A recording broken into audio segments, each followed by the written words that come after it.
Hello everyone, good afternoon. આપણે એમપીસીએમાં આગળના લેક્ચરમાં જોયું હતું કે માઇક્રો પ્રોસેસરનું બંધારણ કેવી રીતે થાય છે. તો સ્ટ્રક્ચર ઓફ માઇક્રો પ્રોસેસર. તો સ્ટ્રક્ચર ઓફ માઇક્રો પ્રોસેસરના મેઇન 3 ભાગ હોય છે: રજિસ્ટર, એએલયુ અને કંટ્રોલ એન્ડ ટાઈમિંગ. તો રજિસ્ટર જે ટેમ્પરરી ડેટા સ્ટોર કરવાનું કામ કરે છે, જ્યારે એએલયુ એરિથમેટિક લોજિકલ યુનિટ, તો એ લોજિકલ અને મેથેમેટિકલ એરિથમેટિક જે ફોર્મ હોય સરવાળો, બાદબાકી, ભાગાકાર, ગુણાકાર અને logic means nand, not, and, or, XOR વગેરેનું કેલ્ક્યુલેશન કરે છે. એએલયુમાં એ કામ થાય છે. અને ટાઈમિંગ એન્ડ કંટ્રોલ, જે આપણે કોઈ પણ પ્રોગ્રામ હોય એનો ટાઈમ અને તેનો કંટ્રોલ કેવી રીતે કરવું, એના સિગ્નલ જે છે તે ટાઈમિંગ એન્ડ કંટ્રોલ આપશે.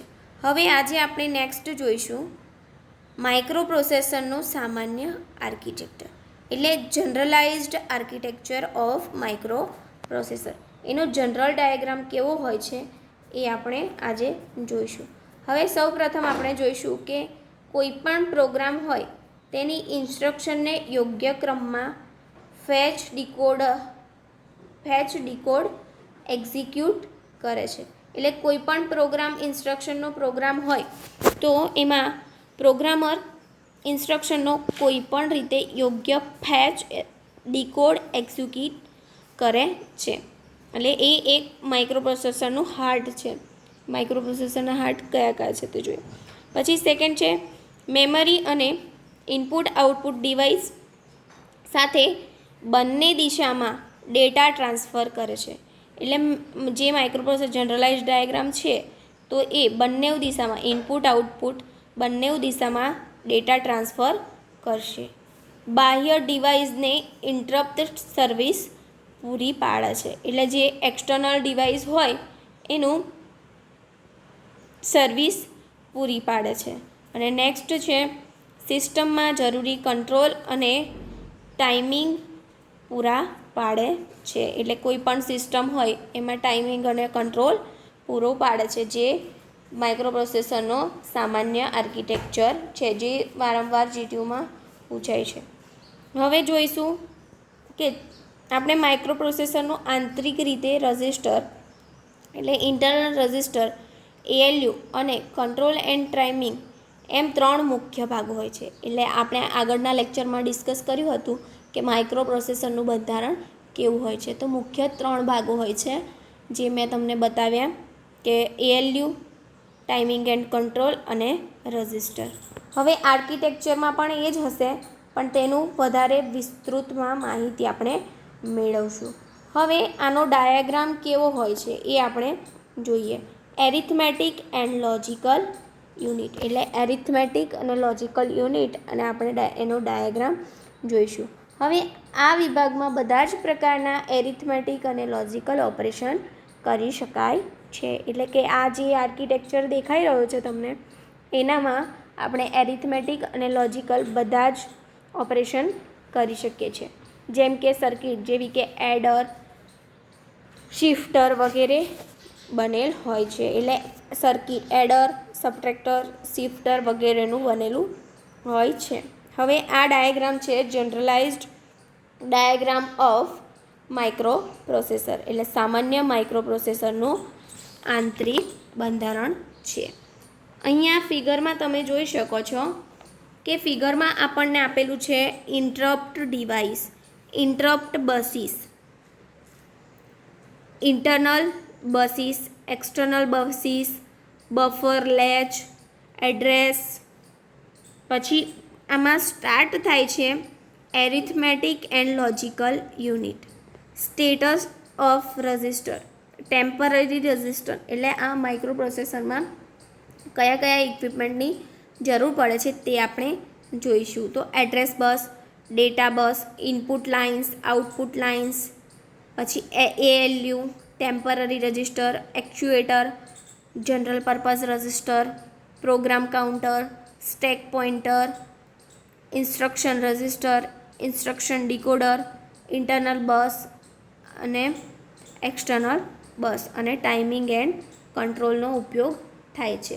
હવે ફર્સ્ટ આપણે જોઈશું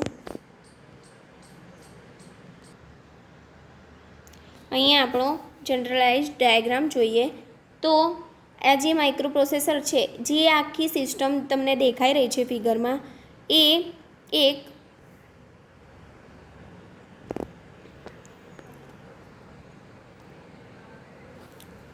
એક આખી જે માઇક્રોપ્રોસેસરની જે સિસ્ટમ છે એનું હાર્ટ છે.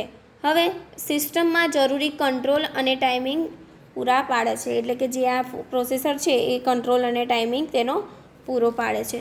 તો ફર્સ્ટ આપણે જોઈશું એરિથમેટિક અને લોજિકલ યુનિટ એ શું કરે છે. તો એરિથમેટિક અને લોજિકલ યુનિટ તે તમને અહીંયા ફિગરમાં બતાવીશ કે એરિથમેટિક અને લોજિકલ યુનિટ જે તમને મેં બતાવ્યું છે. જે એરિથમેટિક અને લોજિક એ બધા જ પ્રકારના એરિથમેટિક અને લોજિકલ ઓપરેશન કરે છે, જેવા કે એડર, શિફ્ટર વગેરેનું. અને આ જે સર્કિટ છે એ શાની બનેલી હોય છે? તો એડર અને શિફ્ટરની બનેલી હોય છે. અને આમાં કયા કયા ઓપરેશન થાય છે?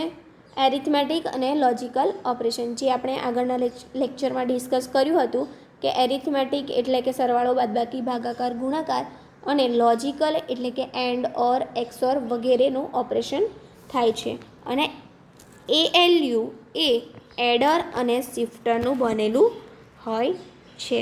હવે નેક્સ્ટ જોઈશું એક્ચ્યુએટર, જે આપણને ALUમાંથી સિગ્નલ આપવામાં આવે છે. તો આપણે ALUમાંથી સિગ્નલ લઈએ તો જે અહીંયા તમને દેખાઈ રહ્યું છે કે આ છે ALU. તો એક્ચ્યુએટર, તો આ actuator one type of register જ છે. તો આ એક ખાસ રજિસ્ટર છે જેનો આપણે બધા જ એરિથમેટિક અને લોજિકલ ઓપરેશનમાં ઉપયોગ કરીએ છીએ. એટલે આ એક ઇમ્પોર્ટન્ટ રજિસ્ટર છે જેનો આપણે સરવાળો ખાસ કરીને ઉપયોગમાં લઈએ છીએ. હવે આપણે એરિથમેટિક અને લોજિકલ ઓપરેશનનું પરિણામ એક્ચ્યુએટરમાં સ્ટોર કરવામાં આવે છે. એટલે કે જે આપણને અહીંયાથી મળે છે સિગ્નલ, એ આપણે ALUમાંથી જે પણ આપણને પરિણામ મળે છે એ આપણે શામાં સ્ટોર કરીએ છીએ? ALUમાં, એક્ચ્યુએટરમાં સ્ટોર કરીએ છીએ. હવે નેક્સ્ટ છે ટેમ્પરરી રજિસ્ટર, એટલે કે હંગામી રજિસ્ટર. એટલે ALUના બીજા ઓપરન્ડ તરીકે કામ કરે છે. એટલે હંગામી, ફર્સ્ટ ALUનું એક્ચ્યુએટર એ મેઇન રજિસ્ટર તરીકે કામ કરે છે. અને નેક્સ્ટ છે હંગામી રજિસ્ટર, એટલે કે ALU તે બીજા ઓપરન્ડ તરીકે કામ કરે છે. જે ટેમ્પરરી રજિસ્ટર બતાવેલું છે અહીંયા, આ જે છે તે ટેમ્પરરી રજિસ્ટર છે, એ બીજા ALUના બીજા ઓપરન્ડ તરીકે કામ કરે છે. ALU એ પ્રથમ ઓપરન્ડ એટલે કે પહેલું ઓપરેટર રજિસ્ટર એ છે, એટલે એક્ચ્યુએટર છે. હવે નેક્સ્ટ છે જનરલ પર્પઝ રજિસ્ટર. તો જનરલ પર્પઝ રજિસ્ટરનો ઉપયોગ શું થાય છે અને ક્યાં થાય છે? તો જનરલ પર્પઝ રજિસ્ટર જે છે એ ઘણા સામાન્ય રજિસ્ટરો હોય છે, એટલે કે ઘણા બધા રજિસ્ટરો આપેલા હોય છે જે એડ્રેસ કે ડેટા સંગ્રહવામાં ઉપયોગી છે. એટલે કોઈ પણ ડેટા અથવા એડ્રેસને સ્ટોર કરવા માટે આપણે જનરલ પર્પઝ રજિસ્ટરનો ઉપયોગ કરીએ છીએ. હવે નેક્સ્ટ તમે અહીંયા ફિગરમાં જોઈ રહ્યા છો સ્ટેટસ રજિસ્ટર. તો સ્ટેટસ રજિસ્ટરનો ઉપયોગ શું થાય? તો અહીંયા આપણે જોઈએ કે સ્ટેટર રજિસ્ટર છેલ્લે બે એરિથમેટિક કે લોજિકલ ઇન્સ્ટ્રક્શન એક્ઝિક્યુટ થઈ હોય તો તેનું સ્ટેટસ સ્ટોરેજ કરશે. સ્ટેટસ રજિસ્ટર એટલે આપણે આખી સિસ્ટમમાં પ્રોસેસ થઈ ગઈ અને જે છેલ્લા બે રજિસ્ટર હોય, એટલે જે છેલ્લું ઇન્સ્ટ્રક્શન હોય એને સ્ટોર કરશે. જેમાં સરવાળા દરમિયાન આવતો ઓવરફ્લો, એટલે કે આપણે સરવાળો કરતા હોય અને એ દરમિયાન જો કોઈ ઓવરફ્લો આવે તે પરિણામની પેરિટી નંબરની સાઇન, પરિણામ શૂન્ય છે કે નહીં વગેરેનો સમાવેશ થાય છે. એટલે કે સ્ટેટર રજિસ્ટરમાં શાનો સમાવેશ થાય છે કે આપણે કોઈ સરવાળો કર્યો હોય અને તેમાં ઓવરફ્લો આવતો હોય તેનું પરિણામ એટલે કે પેરિટી, સાઇન એટલે પોઝિટિવ છે કે નેગેટિવ છે તે, અને પરિણામ શૂન્ય છે કે નહીં એટલે કોઈ પણ વાર આપણે સ્ટોરેજમાં પરિણામ શૂન્ય પણ મળતું હોય છે, તો શૂન્ય છે કે નહીં તે આપણે જોઈશું. નેક્સ્ટ છે પ્રોગ્રામ સ્ટેક પોઇન્ટર. તો સ્ટેક પોઇન્ટરનો ઉપયોગ શું થાય છે? તો અહીંયા તમને જોઈ રહ્યા છો કે સ્ટેક પોઇન્ટર દેખાઈ રહ્યું છે. આ જે છે એ સ્ટેક પોઇન્ટર. તો સ્ટેક પોઇન્ટરનો ઉપયોગ હંગામી ધોરણે કિંમતોને સંગ્રહવામાં ઉપયોગમાં લેવાતી last in first out memory છે. એટલે કોઈ પણ પ્રોગ્રામ કરીએ આપણે ટેમ્પરરી સ્ટેક એ પ્રોગ્રામ દ્વારા એક્ઝિક્યુશન દરમિયાન, એટલે આપણે કોઈ પણ પ્રોગ્રામ ચાલતો હોય અને એક્ઝિક્યુશન દરમિયાન આપણે ટેમ્પરરી ડેટાને સ્ટોર કરવા માટે last in first out memory છે જે સ્ટેક પોઇન્ટર છે. હવે સ્ટેક પોઇન્ટરને ટોપ પોઈન્ટ તરીકે પણ ઓળખવામાં આવે છે. એટલે સ્ટેક પોઇન્ટરનું બીજું નામ શું છે? ટોપ પોઇન્ટર પણ છે, કારણ કે તે સ્ટેકમાં હોય ટોપ પર રહેલી કિંમતને પોઈન્ટ કરે છે. એટલે કે જે હાઈએસ્ટ વેલ્યુ હોય તેને એ પોઈન્ટ કરે છે. અને એની ઉપર સ્ટેક પોઇન્ટરની ઉપરના તમને દેખાઈ રહ્યું હશે પ્રોગ્રામ કાઉન્ટર. તો પ્રોગ્રામ કાઉન્ટર એટલે શું? તો જે ઇન્સ્ટ્રક્શન એક્ઝિક્યુશન થવાની હોય તેનું એડ્રેસ ધરાવે છે. એટલે પ્રોગ્રામ કાઉન્ટર શું કરશે કે હવે પછી કઈ ઇન્સ્ટ્રક્શન એક્ઝિક્યુટ થવાની છે અથવા તો ફોલો થવાની છે એનું એડ્રેસ ધરાવે છે. પ્રોગ્રામ કાઉન્ટર પ્રોગ્રામના એક્ઝિક્યુશન શ્રેણીબદ્ધ સિક્વન્સ કરે છે. એટલે પ્રોગ્રામ કાઉન્ટરનું જે એક્ઝિક્યુશન હોય છે એ કોણ કરે છે? સિક્વન્સ કરે છે. હવે નેક્સ્ટ છે ઇન્સ્ટ્રક્શન રજિસ્ટર અને ઇન્સ્ટ્રક્શન ડીકોડર. જે સ્ટેક પોઇન્ટરની નીચે બતાવેલ છે કે ઇન્સ્ટ્રક્શન રજિસ્ટર અને ઇન્સ્ટ્રક્શન ડીકોડરનું શું કામ છે.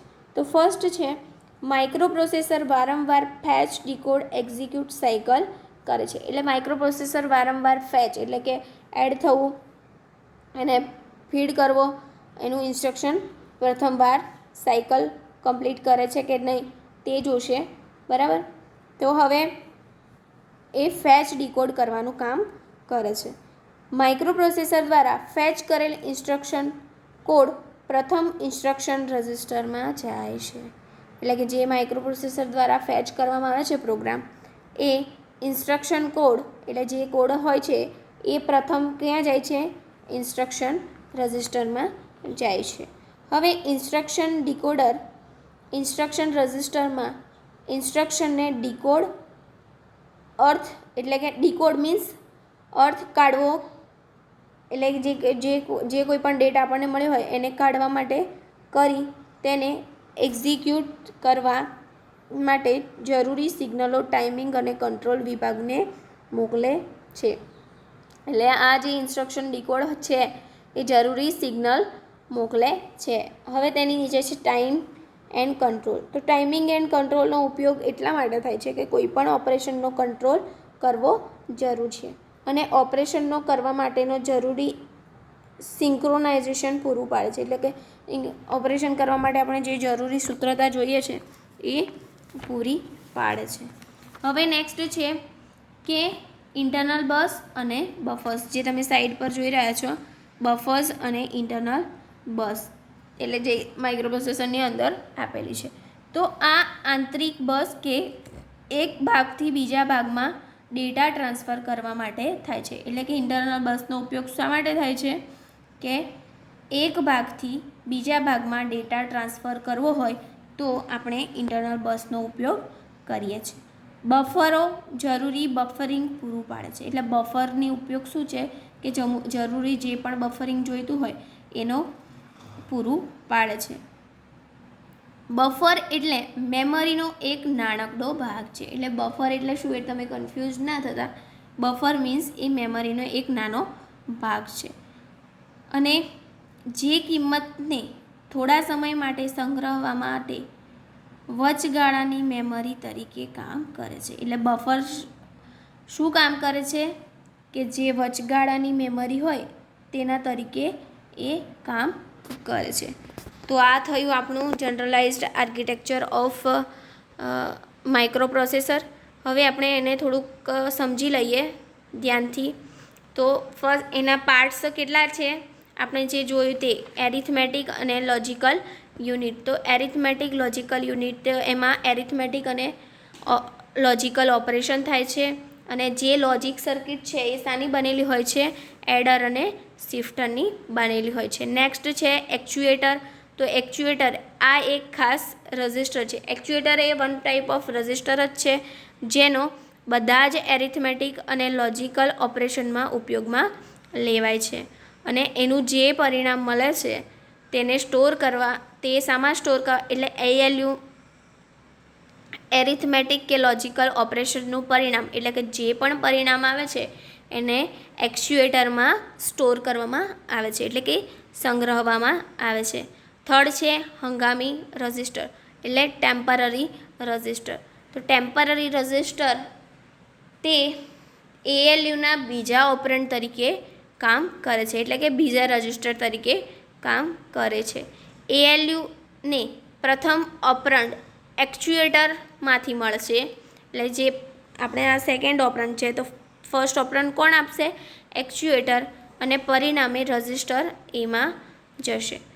હવે નેક્સ્ટ છે જનરલ પર્પઝ રજિસ્ટર. તો જનરલ પર્પઝ રજિસ્ટર આપણને નામ જોતાં જ ખબર પડે કે માઇક્રોપ્રોસેસરમાં ઘણા બધા રજિસ્ટરો હોય છે જે એડ્રેસ કે ડેટા સંગ્રહવામાં ઉપયોગી છે. એટલે કે કોઈ એડ્રેસ ડેટા સ્ટોર કરવા માટે આપણે જનરલ પર્પઝ રજિસ્ટરનો ઉપયોગ કરીશું.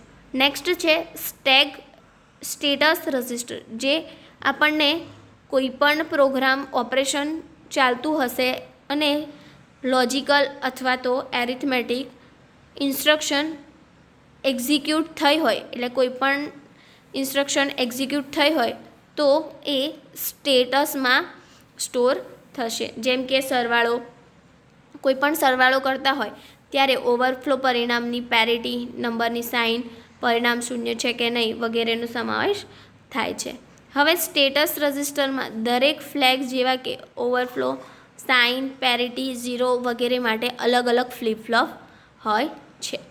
આ ફ્લેગોમાં રહેલ કિંમતનો પ્રોગ્રામ આગળ પાથ નક્કી, એટલે જે પ્રોગ્રામ કરેલો હોય તેનો પાથ આગળ નક્કી કરે છે. હવે ફ્લેગ રજિસ્ટરને પ્રોગ્રામ સ્ટેટસ વર્ડ પણ કહેવામાં આવે છે. એટલે ફ્લેગ રજિસ્ટરને બીજા શાના નામથી ઓળખવામાં આવે છે? PSW થી પણ ઓળખવામાં આવે છે. નેક્સ્ટ છે સ્ટેક પોઇન્ટર. સ્ટેક પોઇન્ટર શું કરશે કે એક્ઝિક્યુશન દરમિયાન, એટલે કે કોઈ પણ પ્રોગ્રામ દ્વારા એક્ઝિક્યુટ કરવામાં આવે છે ત્યારે ટેમ્પરરી ધોરણે, એટલે કે હંગામી ધોરણે કિંમતોને સ્ટોર કરવામાં ઉપયોગમાં લેવાતો લાસ્ટ ઇન ફર્સ્ટ મેમરી છે. સ્ટેક પોઇન્ટને ટોપ પોઈન્ટ તરીકે પણ ઓળખવામાં આવે છે. તેવી જ રીતે છે next program counter. Program counter હવે પછી જે ઇન્સ્ટ્રક્શન એક્ઝિક્યુટ થવાની હોય તેનું એડ્રેસ ધરાવે છે. એટલે પ્રોગ્રામ કાઉન્ટર શું કરશે કે હવે પછી કઈ ઇન્સ્ટ્રક્શન એક્ઝિક્યુટ થવાની છે તેનું એડ્રેસ ધરાવે છે. નેક્સ્ટ છે ઇન્સ્ટ્રક્શન રજિસ્ટર અને ઇન્સ્ટ્રક્શન ડીકોડર. તો ઇન્સ્ટ્રક્શન રજિસ્ટર અને ઇન્સ્ટ્રક્શન ડીકોડરનું શું કાર્ય છે? તો માઇક્રોપ્રોસેસરમાં, એટલે કોઈ પણ માઇક્રોપ્રોસેસરમાં છે તો વારંવાર ફેચ અને ડીકોડ એક્ઝિક્યુટ સાયકલ કરે છે. એટલે ફેચ અને ડીકોડ એટલે પ્રોગ્રામને લોડ કરવાનું અને એને ડીકોડ કરવાનું કામ કરે છે. માઇક્રોપ્રોસેસર દ્વારા ફેચ કરેલ ઇન્સ્ટ્રક્શન કોડ પ્રથમ ઇન્સ્ટ્રક્શન રજિસ્ટરમાં જાય છે અને ઇન્સ્ટ્રક્શન ડીકોડ ઇન્સ્ટ્રક્શન રજિસ્ટરમાં ઇન્સ્ટ્રક્શન ડીકોડ કરીને તેને એક્ઝિક્યુટ કરવા માટે જરૂરી સિગ્નલો અને ટાઈમિંગ પૂરા પાડે છે. નેક્સ્ટ છે ટાઈમિંગ એન્ડ કંટ્રોલ, જે આપણે આગળ સ્ટ્રક્ચર ઓફ માઇક્રોપ્રોસેસર, એટલે કે માઇક્રોપ્રોસેસરના બંધારણમાં જોયું હતું કે ટાઈમિંગ એન્ડ કંટ્રોલ જે બધા જ ઓપરેશનને કંટ્રોલ કરે છે. એટલે કે માઇક્રોપ્રોસેસરમાં જેટલા પણ ઓપરેશન થતા હોય એ બધા જ ઓપરેશનને એ કંટ્રોલ કરે છે. અને ઓપરેશનનો ફરવા માટે જરૂરી સિંક્રોનાઇઝ પૂરું પાડે છે, એટલે કે બધા જ ઓપરેશનમાં ફરવા માટે સિંક્રોનાઇઝ પૂરું પાડે છે. નેક્સ્ટ છે આંતરિક બસ અને બફર્સ, એટલે ઇન્ટરનલ બસ એન્ડ બફર્સ. તો ઇન્ટરનલ બસ તરીકે એક ભાગથી ઇન્ટરનલ બસનું શું કામ, તો એક ભાગથી બીજા ભાગમાં ડેટા ટ્રાન્સફર માટે જરૂરી પાથ પૂરો પાડે છે, જેને આપણે ઇન્ટરનલ બસ કહીશું. બફર્સ એટલે કે જરૂરી બફરિંગ, જે પણ બફરિંગ કરવાનું હોય તે પૂરું પાડે છે, એને આપણે બફર કહીશું. એટલે કે બફર્સ એ મેમરીનો એક નાનકડો ભાગ છે. હવે જે કિંમતને થોડા સમય માટે સંગ્રહવા માટે વચગાળાની મેમરીનો તરીકે ઉપયોગમાં લેવાય છે. તો આજે આપણે જોયું કે generalised diagram of micro processor, એટલે કે માઇક્રો પ્રોસેસરનો સામાન્ય આર્કિટેક્ચર આપણે આજે જોયું. તો હું આશા રાખીશ કે તમને આ વિડીયોમાં સમજ પડી હશે. Thank you.